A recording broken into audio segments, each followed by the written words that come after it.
Welcome back नाज़रीन senator सैर कामरान हसन अगर मौजूदा गाल बोल जिस सिलसिले के जारी रखना सी जी ब्रेक से पहले मैम आप एक किस्से का जिक्र कर रही थी, आप सुनाना चाहिए। पहले मैं चाहूँगा वो मामला आप जो सुनाना चाह रही हैं वो सुनाएं, उसके बाद मैं आपसे अच्छा, ये बहुत ज़रूरी है। ये आज की जो नई नस्ल है, हमारी नौजवान नस्ल है, ये उसके लिए बहुत ज़रूरी है। देखिए, जब मार्शल लॉ का दौर था तो तलबा भी महफूज नहीं थे, तो ऐसा ही एक वक्त था जो तनाव का था और यकीन हमें बहुत तहफ़्फ़ुज़ात थे। तो बीवी साहिबा के साथ एक मीटिंग थी और मैंने यानी हम आप ही देखें वो एक ऐसी एज थी 19 ईयर्स की एज जो है जिसके अंदर आपके जज्बात भी, जब आप देखते हैं आप पे जुल्म हो रहा है, जबर हो रहा है, तो जज्बात भी आपके भड़के हुए होते हैं। तो बताया हमने कि जी हमारा उस वक्त जमीयत के साथ एक क्लैश, एक कॉन्फ्लिक्ट था। तो हमने अपने तहफ़्फ़ुज़ात का जिक्र किया तो बीवी साहिबा ने कहा अच्छा आफ्ताब चौहान मीरानी आपके साथ जाते हैं, इन मामलात को संभालते हैं और मैं काजी हुसैन अहमद से बात कर रही हूँ। मैं उस वाक़े की तफसील में नहीं जाऊँगी क्योंकि वो फिर बहुत उसको समेटना मुश्किल हो जाएगा। तो मैंने कहा कि मैं PSF की कराची यूनिवर्सिटी की गर्ल्स की प्रेसिडेंट थी, तो मैंने कहा कि नहीं, हमें किसी से बात नहीं करनी, हम काजी हुसैन अहमद से बात नहीं करेंगे। ठीक है, बीवी ने कहा मैं बात कर रही हूँ। तो वी वर नॉट रेडी, हम तो सरेंडर करना नहीं चाहते थे। तो उन्होंने देखा, कहा कि जो इस वक्त आप जाएं मीरानी साहब के साथ। अगले दिन उन्होंने मुझे बुलाया on a cup of T, चाय पे, और उन्होंने कहा कि समझाया कि देखो तुम लोग जो है स्टूडेंट्स हो, मैं तुम्हारे हाथ में कलम देखना चाहती हूँ, ठीक है, और कल ये बात कही तुमने, आइंदा नहीं कहना, you people are future leaders, और जो लीडर्स होते हैं सियासी उनको हमेशा बातचीत के रास्ते खुले रखने पड़ते हैं। तो हमें तो उस वक्त ये बात समझ में नहीं आई कि हम कौन से फ्यूचर लीडर्स और जो है कौन सी बातचीत। हमने तो उस वक्त ये था कि जी हमारे साथ ज्यादती हुई है तो ज्यादती का बदला ज्यादती है, ठीक है, जज्बाती थे। लेकिन उन्होंने जिस तहम्मुल से समझाया, वो चाहती तो हम जलता हुआ बारूद थे, ठीक है, वो हमें अगर एक इशारा भी करती या हमारा रास्ता ना रोकती तो हम कोई और रास्ता अपनाते। उन्होंने हमारे हाथ में कलम और उन्होंने हमें वो रास्ता दिखाया। उन्होंने कहा कि मैं तुम लोगों को तालीम में, मैं तुम लोगों को तरबियत में, मैं तुम लोगों को जो है जमहूरियत में, इन चीज़ों में मैं तुम लोगों को देखना चाहती हूँ आगे बढ़ता हुआ। मैं तुम लोगों के हाथों में कोई ऐसी चीज़ नहीं देखना चाहती जो एक दूसरे को नुकसान पहुंचाए। सही। अच्छा, असल सवाल क्योंकि आपने मामला सुनाया, ठीक है, ये बात आपकी बात से इत्तफाक करते हैं कि तहम्मुल मजाजी बातचीत के ज़रिए तमाम मामला 9 मई का भी हो तो आपकी बातों से ये तासुर है कि मामला मुज़ाकरात और बॉटम डाउन होना चाहिए, बातचीत को समझना चाहिए। लेकिन आपसे ब्रेक से पहले भी मेरा ये सवाल था, ब्रेक के बाद भी ये सवाल है, ठीक है, आपकी बात को इत्तफाक करते हैं कि माजी के मुआशी हालात ख़राब थे, लेकिन इसहाक डार के आने पर एक खुशी की लहर तो नून लीग ने पैदा की थी ना कि इसहाक डार साहब आएंगे तो डॉलर नीचे लेके आएंगे, IMF से कर्जे लेके आ जाएंगे, सूरत हाल बेहतर कर देंगे। मेरा सवाल वही है कि क्या IMF, डॉलर कम करना, ये तमाम माशी हालत बेहतर करना, इसहाक डार उसमें कामयाब हुआ है कि नहीं हुआ? देखिए, मेरे नज़दीक तो बिल्कुल नहीं हुआ है। अच्छा, बिल्कुल नहीं हुआ है, ठीक है। मे बी ये उनकी एरोगेंस है, मे बी ये उनकी अप्रोच गलत थी, मे बी उन्होंने जो है अपने आप को सही जगह जो है वो नहीं। तो पीपल्स पार्टी को इसहाक डार को हटाने का मुतालबा कर लेना चाहिए आखिरी दिनों में कि कहीं इलेक्शन में जाने से पहले। लेकिन मैं समझती हूँ कि ये मुतालबात अब इतने मायने नहीं रखते। असेंबली जो है अपनी मुद्दत पूरी करने वाली है और पीपल्स पार्टी इस बात पे भरपूर यकीन रखती है। अवाम में डिस्क्रेडिट पीपल्स पार्टी का भी नहीं। अब देखिए, बात ये पीपल्स पार्टी जहाँ अवाम की बात आती है, आपने देखा कि पीपल्स पार्टी के चेयरमैन ने बिल्कुल एक वजाहत के साथ, बिल्कुल स्ट्रेट फॉरवर्डली उन्होंने बताया कि जी जो अवाम की फलाह है, जो सैलाब ज़दगान है, उनके लिए जो फंड्स हैं उनके ऊपर हम समझौता नहीं करेंगे। अगर अवाम की फलाह के ऊपर समझौता हुआ तो हम बजट के उस पर साइन नहीं करेंगे। देखिए, बात यह है कि पीपल्स पार्टी का एक मंशूर है, हमारा मंशूर और हमारा ताल्लुक़ जो है अवाम के साथ है। हमने अवाम से वादा किया है उनको रोटी कपड़ा और मकान का। हमने जो है ये देखें कि बदतरीन सैलाब और बारिशों के बाद हमने अवाम की उम्मीद ख़त्म होने नहीं दी, उनको ज़िंदगी दी है, ठीक है। और आप ये देखें कि जिस तरीके से पीपल्स पार्टी के चेयरमैन और हमारे वज़ीर ख़ारजा ने पाकिस्तान का मुकदमा दुनिया भर में पेश किया है और जो एनवायरनमेंट है उस इशू को जिस तरीके से उजागर किया है वो काबिल तहसीन है। सिंध की अवाम तो अभी भी दर बदर है, सिंध की अवाम मुतमिन तो नहीं हुई। सिंध की अवाम को 2010 के सैलाब की तरह कुछ मिला तो नहीं है, घर तो नहीं बने, सैलाब के घर बन रहे हैं। देखिए, घर भी बन रहे हैं, मिला भी है, अब ये जिस किस्म का मैं नहीं कह रहा हूँ सिंध की आवाम की, मैं मेरा ताल्लुक सिंध से है ना, ठीक है, मेरा ताल्लुक सिंध से और मीडिया से, मैं मीडिया में देखता हूँ। मैं देखिए मैं तो हकीकत में देखती हूँ ना। देखिए बात ये सबसे पहले आप मुझे ये बता दें कितने घर बने? नहीं देखिए, आपको मैं पहले ये बताऊँ, देखिए जब इस तरह का एक मैसिव डिजास्टर होता है ना, दुनिया की तरक्की याफ्ता ममालिक में भी जब होता है, जब डिजास्टर्स होते हैं तो उनको कोई इंसान की जो है ना इतनी नहीं होती जो है वो उस इख्तियार कि वो डिज़ास्टर्स को कुदरती आफात कर रोक सके। हाँ, उस वक्त क्या था कि यकीनन बहुत ज़्यादा तकलीफ़ है, मैंने भी देखा, ठीक है, हमारे अपने इलाके में 6-6 फुट पानी था हमारे अपने गोट के अंदर। लेकिन अगर मैं ये बैठ के ये सोचती कि हुकूमत आके पानी निकालेगी, तो देखिए इतना जब मैसिव किस्म का जो है ना डिज़ास्टर होता है, लोगों को मुंतकिल किया कैंपों में और उनको रिहैबिलिटेट किया। सिंध की आवाम ऐसे क्यों कहती है? कोई अपोजिशन साजिश है? नहीं, आवाम सब नहीं कहती, प्रोपेगेंडा तो कहीं पे भी हो सकता है, और यकीन करें सबको मुतमईन करना भी मुमकिन नहीं है। तमाम जो है आप ये कहेंगे कि कोई तमाम मसाइल का आवाम ये भी कहती है कि 2010 में तो सही मिला, इसमें नहीं मिला, मतलब आपकी अप्रिसिएशन कहती है 2010 में अप्रिसिएशन देती है पीपल्स पार्टी को, नहीं इसमें क्यों नहीं? देखिए बात ये कि आप वक्त कितना गुजरा है, आप उसको देखें ना कि अब इसको कहते हैं मॉन्स्टर मूनसून, कि किस किस्म की बारिशें थी, और कि मतलब मैंने कभी ऐसी तबाही नहीं देखी थी कि घर तबाह हो गए थे हारियों के। हमने खुद भी हिम्मत की है, कि ना सिर्फ उनके घर बनवाएं, सबको अपने अपनी जगह पे थोड़ी थोड़ी हिम्मत में तो कहा जाता है कि मैन मेड स्लैब भी था, जैसे मंछा झील की साइड पे हाथों से स्लैब से डुबोए गए, बंद तोड़े गए, कहा जाता नहीं। अच्छा देखिए, मैं आपको बताऊँ, हर बंदे का हर शख्स का दिल चाहता है कि जी मैं सबसे पहले सेफ एंड सिक्योर हो जाऊं।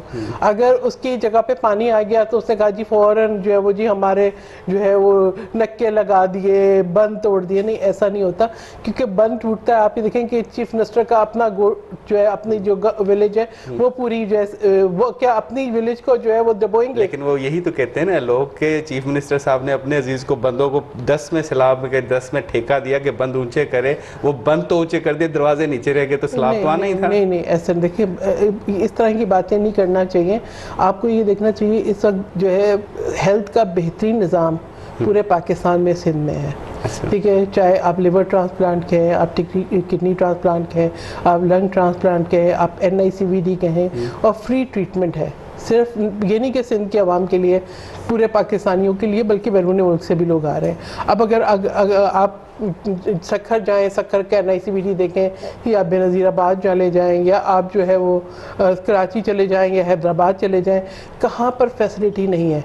हाँ, लेकिन यकीन करें कि मसाइल इतने सालों के हैं कि अब बल्दियाती जो है वो आपको देखें जो इदारे हैं वो मिले हैं पीपल्स पार्टी को, ठीक है। वरना पहले क्या होता था, एक तकसीम की कोशिश थी कि जो है आपके रूरल और अर्बन के अंदर एक तकसीम रहे, ठीक है। तो ये जो एक किस्म का फिर सिंध को NFC अवार्ड ना मिले, 1100 बिलियन, पता नहीं 267 बिलियन अनाउंस कर दो, दो नहीं। अब तो इत्तेहादी हुकूमत है, अब तो हाँ, तो अभी आप ये देखें ना कि अभी भी चेयरमैन ने क्या बात उठाई कि भाई आप अनाउंस ना करें, आप दे भी दें, ठीक है। आप K4 का मंसूबा बताइए कितना ताखिर का शिकार हुआ। आप ये बताइए, इधर तो मोटरवे बन गई, जब सिंध की बारी आई तो नेशनल हाईवे को बोला ये मोटरवे।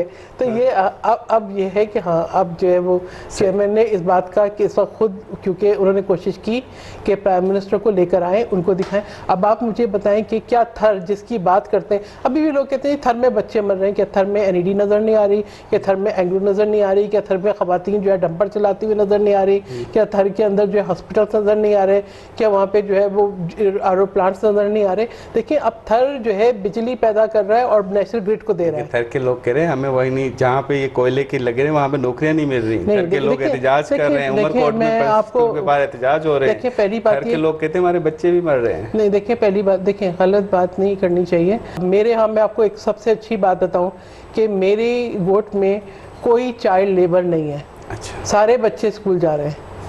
ठीक है, स्कूल भी जा रहे हैं, मस्जिद में मैंने जो है वो एक बहुत अच्छे पढ़े लिखे कारी साहब भी रखे, कुरान शरीफ भी पढ़ते हैं, ठीक है। अब मसला ये है कि लोग जो है ना, आप मुतमईन नहीं कर सकते, इंसान की जो फितरत है ना, जितना भी हो जाए वो मुतमईन नहीं कर सकते। अब हर शख्स सरकारी नौकरी चाहता है, हर शख्स, ठीक है। अब सरकारी नौकरी आप बताएं कहाँ से मिलेगी, सरकार के पास तो पैसे नहीं है। लेकिन रोजगार के मौके तो पैदा किए देखिए रोजगार के मौके बिल्कुल, प्राइवेट सेक्टर भी बना सकते देखिए प्राइवेट सेक्टर में है। असल मसला तो ये है कि प्राइवेट सेक्टर नहीं, प्राइवेट सेक्टर में देखिए मसला ये कि मैं ये देखती हूँ कि प्राइवेट सेक्टर में नौकरी, मुझे हर दूसरा बंदा कहता है नहीं हमें जो है ना कहीं पे बस पीएन की नौकरी मिल जाए, क्लर्क की नौकरी मिल जाए, सरकारी मिल जाए। ये गलत कॉन्सेप्ट है। जब मैं बीवी शहीद अपनी ज़िंदगी का आखिरी उम्रा करने के लिए जा रही थी तो उस वक्त वो उनके जहन में ये था कि वापसी का सफ़र, तो उस वक्त उनका जो एक बड़ा खूबसूरत बात थी कहने की लोगों को मुझसे बड़ी उम्मीदें हैं। हाँ। वो कहते हैं बेनज़ीर आएगी, रोज़गार लाएगी। हाँ। तो वो कहने लगी कि अब ये है कि हमें लोगों को, नौजवानों को वोकेशनल ट्रेनिंग देनी होगी, क्योंकि सारी सरकारी नौकरियां नहीं हो सकती। और आप ये देखें कि भी कि जो सरकारी नौकरियां दी बीबी साहिबा ने आके 89 में, ठीक है, वो इधर से गवर्नमेंट ख़त्म हुई, उधर से सबको फारिग कर दिया, ने निकाल दिया। हाँ बिल्कुल। देखें फिर भी बीबी साहिबा ने हिम्मत की ना, वो जद्दा आई, नवाज शरीफ से मिली, उन्होंने चार्टर ऑफ डेमोक्रेसी साइन किया, रिकन्सिलेशन की पॉलिसी अपनाई। मोहतरमा के साथ इतना अर्सा रही हैं, उन दिनों में मोहतरमा ने कभी दुख का इजहार किया कि ये नून लीग मेरी सबसे बड़ी दुश्मन है, ये अवाम की रुकावट डालती है, कभी ऐसा इजहार किया? देखिए मैं बताऊँ कि बीबी बहुत चांदीदा खातून थी, वो एक लीडर थी। मैंने आपको बताया ना कि इंसान तंग भी होता है ना अपोजिशन की हरकत से। वो जो है ना तंग होती थी, टूटती नहीं थी। जिनको सखर जेल ना तोड़ सकी, ठीक है। आप ये देखें कि जब बीबी के खिलाफ नो कॉन्फिडेंस मूव हुई तो बीबी ने उसको नाकाम करके जाके खुद जो है एक बड़ा अच्छा जेस्चर भी शो किया, ठीक है, और एक जो है गुडविल का मैसेज दिया। मोहतरमा ने कभी सोचा था कि कोई ऐसा मुश्किल वक्त हो तो मैं नून लीग के साथ इत्तेहाद करूं? कभी उनके जहन में कोई देखिए बीबी साहिबा, जब मैं आपको बताऊँ अपनी बात, जब बीबी साहिबा 2005 में आई और वो नवाज शरीफ से मिलने जा रही थी तो मुझे बड़ी हैरानी थी। आसिफ अली ज़रदारी साहब जो है वो जेल की सोबतें बर्दाश्त करके उसी वक्त रिलीज़ हुए थे, तो उम्रा करने भी आई थी। तो लेकिन बीबी साहिबा के अंदर तहम्मुल, बर्दाश्त, एक जो ना दूर अंदेशी, उन्होंने कहा कि जब तक हम सियासतदान मिलके नहीं बैठेंगे उस वक्त तक हमारे साथ यही होता रहेगा। मतलब मोहतरमा का ख्वाब था कि इत्तेहाद किया जी बिल्कुल, रिकन्सिलेशन, आप उनकी किताब पढ़ें। अच्छा। बीबी साहिबा जो है उन्होंने ये देखा कि सारी सख्तियां, तमाम सख्तियों के बावजूद, तमाम सख्तियों के बावजूद उन्होंने देखा था कि पाकिस्तान को बचाना है, पाकिस्तान में इस्तेकाम लाना है, तो उसके लिए बहुत ज़रूरी है कि सियासतदान एक चीज़ को तय कर लें कि आप सियासी इख्तलाफ ज़रूर करें, दुश्मनियाँ ना पालें, ठीक है। और उन्होंने ख़ुद पहल की थी, वो ख़ुद आई थी 2005 में आसिफ अली ज़रदारी साहब के जेल से रिलीज़ होने के बाद, और वो जो है ग़ालिबन फरवरी का महीना था, इफ आई कुड रिकॉल, ठीक है। लेकिन उस वक्त मुशर्रफ साहब थे ना, ये तो वैसे तारीख रही है कि जब ये दो इक़्तिदार में होते हैं तो ये अपोजिशन में बड़े सख्त होते हैं। नहीं देखिए तीसरे को नहीं आने देते। नहीं ऐसे उसका कोई तीसरा या चौथा नहीं, देखिए तीसरा चौथा नहीं, तीसरा चौथा कब नहीं आया। कभी IJI बन गई, तो कभी 9 सितारे बन गए, तो कभी जो है वो MQM बन गई, तो कभी मुझे आप बताएं कि पीपल्स पार्टी को कमज़ोर करना है, जमात इस्लामी को ले आओ, पीपल्स पार्टी के वोट तोड़ दो, उनको बलदियाती इदारे दे दो। पीपल्स पार्टी को कमज़ोर करना है, जमात इस्लामी आपके हाथ से निकल गई, आप MQM बना दो, आप अर्बन और रूरल सिंध के अंदर डिवाइड पैदा कर दो। अब यानी मुझे बताएं कौन सा सूबा है जिसके जो है आप ये बोलें कि जी उसके रूरल एरिया का अलग मुल्क सूबा बना दो, अर्बन एरियाज का अलग बना दो। लेकिन हमने तो देखा है, हमारे घरों से जनाजे उठे हैं, ठीक है। तो अब मैं वो बात नहीं करना चाहती। My only brother was shot dead, killed when he was 26 years old, ठीक है। अब ये बातें हम लोगों के दिलों में जख्म है। क्या नजीब के जनाजे को भूल जाऊँ, हारून के जनाजे को भूल जाऊँ, जुनैद को भूल, किस को भूलें हम? यानी हम तो वो चेहरे जो हमारे साथ थे किस को भूलें? कराची में हमने खून की होली देखी है, लेकिन उसके बाद भी हम बैठे ना। प्रेसिडेंट आसिफ अली ज़रदारी का भी ये मतलब भी था, उनको पता था कि साथ लेके चलेंगे तो इस दहशतगर्दी को खत्म करेंगे। जो आप कह रहे हैं इतनी लाशों पे बातचीत के बावजूद, नहीं ये सौदा नहीं था, ये सौदा नहीं था। मैंने प्रेसिडेंट साहब से सवाल किया था, मैंने उनसे पूछा था, मैंने कहा सर हमें क्या ज़रूरत है? उन्होंने कहा बेटा अगर आपका कितना मैंडेट है, अगर आपका 45% 50% भी मैंडेट है, तो अगर आप बाकी लोगों के मैंडेट को एहतराम से नहीं देखेंगे, उनको साथ लेके नहीं चलेंगे, तो आप इस मुल्क को नहीं चला सकते। और ये उनकी दूरअंदेशी थी कि आपने आज आप देखें कि वो ख़त्म हो गया ना, आज की MKM वो MKM नहीं है जो उस वक्त की MKM थी। आज हम साथ बैठते हैं, सियासी इख्तलाफ करते हैं, आज कत्लो गारत गरी नहीं होती। देखिए हमारे ही मुल्क के लोग थे ना, उनको उनके साथ आपने उन चीज़ों को ख़त्म करना था जो आपके लिए जो है मुश्किलात का बायस थी। तो पाकिस्तान के अंदर वो एक ऐसा पाकिस्तान खप्पे का नारे लगाने वाले से आप पूछेंगे कि समझौता किया? नहीं, पाकिस्तान की सालमियत को बरकरार रखा, पाकिस्तान को जो है तबाही से रखा। इमरान खान की तरह थोड़ी कि पार्लियामान पे हमला कर दो, टीवी स्टेशन पे हमला कर दो, पेशावर में रेडियो पाकिस्तान पे हमला कर दो। यानी आप ये जो आज सदर मुमलिकत बन के बैठे हैं, ये कहते थे कि जी किसी को छोड़ूंगा नहीं, ना ये पुलिस वाले महफूज थे इनसे, ना सड़कें महफूज थी, ना कोई इदारा महफूज था। कि मुझे आप बताएं कि क्या इन्होंने जो है जो विजिट्स हो रहे थे चाइनीज़ प्रेसिडेंट का वो कैंसिल कराया? क्या इन्होंने नहीं किया? क्या नेशनल एक्शन प्लान के वक्त में पीपल्स पार्टी अपोजिशन में नहीं थी? हमारे नून से इख्तलाफात भी थे, पाकिस्तान की बात आई, हम एक थे। ये PTI की हुकूमत थी, कश्मीर का जो है वो खुसूसी स्टेटस तब्दील हुआ, उसी वक्त बिलावल भुट्टो ज़रदारी ने कहा ज्वाइंट सेशन बुलाए और हमने इनको कहा आके बैठे मैशत के लिए। लेकिन PTI के चेयरमैन खुद नहीं आते। हाँ, वो तो मफरूर थे ना पार्लियामान से। जी, ब्रेक लेते हैं, ब्रेक के बाद फिर कंटिन्यू करेंगे ना। ब्रेक था ब्रेक का गालबोल जो सिलसिले के जारी रखना।